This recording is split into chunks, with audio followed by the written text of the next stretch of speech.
জেলখানায় থাকতে থাকতে তুমি অনেক কল্পনা করতে শিখে গেছো। কেসটা এখন ডিটেকটিভ টিম ইনভেস্টিগেশন করছে। সাইকিয়াট্রিস্টের কাছে মানে কেন? ছুটি পরে জামাল কাকুর সাথে গাড়িতে উঠছিলাম, তখন একটি লোক এসে বলে, জানো আমি তোমার বাবা। আপনি ওকে অ্যারেস্ট করে নিয়ে এসেছেন, কেস তো আপনার বিরুদ্ধে করা উচিত। থাপ্পড় মেরা গালের 32টা দাঁত ফালাই দেবো।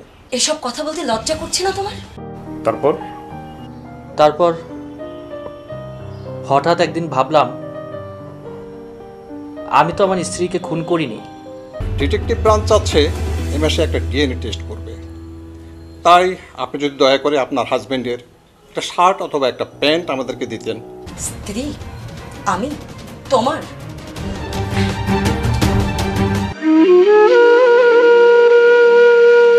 এসবের ঘোরে একবারও কি আমার কথা মনে পড়ে না? আপনার ওই সাইকোথেরাপিস্ট মেয়েটা বারবার আমাকে বোঝানোর চেষ্টা করে যাচ্ছে। তো আমি কি করতে পারি? আপাতত আপনি এখন একটু থানায় ফোন করে দিলে ওরা ওকে ছেড়ে দেবে। তোমার জন্মদিনের আমার পক্ষ থেকে এটা আগাম গিফট। কোনো কিছুই যে রাখিনি তা নয়, অবশ্যই তোমার মেয়ে।